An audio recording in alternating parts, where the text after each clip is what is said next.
This is integrated 3. This is CL2-145, letter D. So it wants us to take this parabola, and it wants us to find the x-intercepts, the y-intercepts, the vertex, and then we need to graph it, this is a very long problem. So there's two ways you can go about that. The first way would just to be do each part individually. So I'm going to go through that way first. The second way would just be to, if I complete the square, I can kind of get all the parts just from my graphing form. So, but first I'm going to just go through, this is the way you might think to do it. We know that we can find x-intercepts when y equals 0. So that's always true. So I'm going to put a 0 in for y, and I'm going to find the x-intercepts.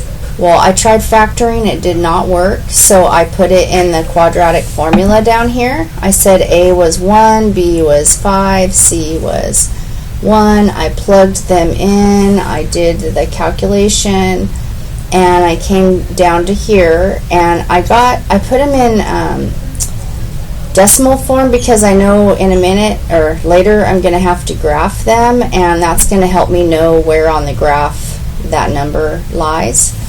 Okay, so that's done.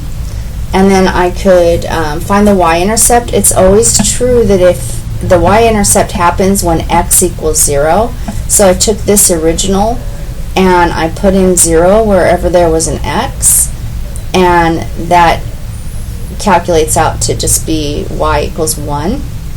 So I've got my y-intercept, so that's going to help me with my graph, and also they asked me to find that. The vertex, you might know a little hack for vertex. The x-coordinate of the vertex can be found by this little trick. It's negative b over 2a, and it's actually part of your quadratic formula. So you can just, since I already used the quadratic formula, I've already kind of got it here. It's going to be negative 5 over 2. So I found the x-coordinate, and now I need the whole vertex. So I know the x-coordinate's negative 5/2, but I need the y-coordinate. So I'm going to plug in the x into the original, and I wrote the original right here. Remember, it was x squared plus 5x plus 1. So I'm going to have that squared plus 5 times that plus 1. And if you just carefully do your fraction math, I had to get a common denominator. And you can pause this video and check my work. I know I'm going really fast. I got a common denominator here so that I could add my fractions up, and I got negative 21 over 4. So that's the y-coordinate of my vertex. And so now I've done all the 3 things that they asked me to, and then I could graph. Should I go ahead and graph it? I'm not going to graph it yet because I'm going to show you why you might consider just completing the square, especially if you're good at completing the square. You could complete the square on this, and I'm going to walk right through that because I think I have enough time. Actually, I'm going to use this nice pen. So if I want to complete the square, why would I want to do that? Because h and k are going to give me my vertex, and I can pretty easily get my x-intercepts also. So the first thing I want to do is take this 1, get that out of my hair, and move it to the other side. And then I got x squared plus 5x over here. And to complete the square, you need the magic number that will, fill in the square if you're thinking about algebra tiles. And this one's not going to be pretty. It's going to be half of 5 squared. So that's going to be 25 over 4. So I'm going to add that number because that's what it takes to fill in the, like if I have a little algebra tiles and stuff. What do I have? 2.5 or so.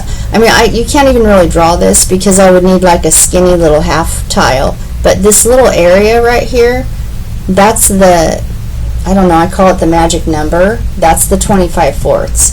So I'm going to add that number to both sides of the equal sign. I already added it here. I'm going to also add it here. Now I know that this was x squared, and this was like actually 2.5. I guess I can draw it. It's like half a tile. So this is going to be x plus 2.5, or we can just say 5/2, and this is also x plus 5/2. So this is like, I can write this as x plus 5/2 times x plus 5/2, or I could write it as x plus 5/2 all squared. And then over here I have to do some fraction math. I've got -1. Well, -1 is the same as -4/4 because I have to get a common denominator. So I've got -4/4 plus 25/4. Well, that's going to give me 21/4. And then I'm almost done. And then I'm going to bring that to the other side. So now I've got y equals x plus 5/2 squared minus 21/4. And so compare that to all this. You can decide if you think that was easier or harder. And now I can grab my vertex, because vertex is hk, so it would be -5/2 comma -21/4. Well, that's the same thing we got doing it the other way. So, but this also has the perk of now, so this is my vertex. The added perk is that it's pretty easy to solve. For the x-intercepts, I plug in 0 for y. So I've got 0 equals x plus 5/2 all squared minus 21/4. I'm going to add 21/4 to both sides. And then I've got x plus 5/2 all squared. And then I'm going to square root both sides. So I'll have plus or minus 21/4. Oh, I'm square rooting both sides like this.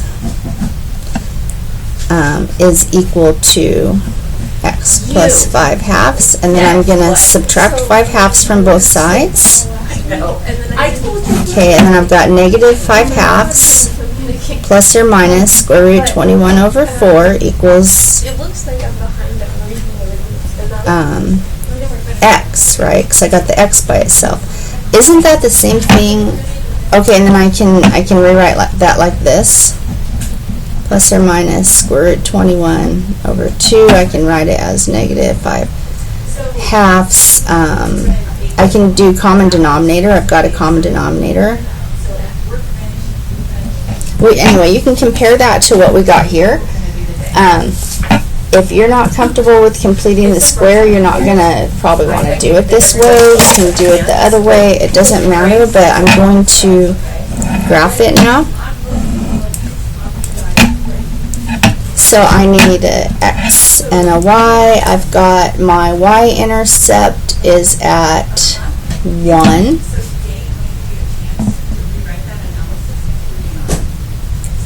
So I'll just put it there. I'm counting by ones. My x-intercepts are at -0.2 and -4.8. 1, 2, 3, 4, 5. So this is my -4.8. My vertex is at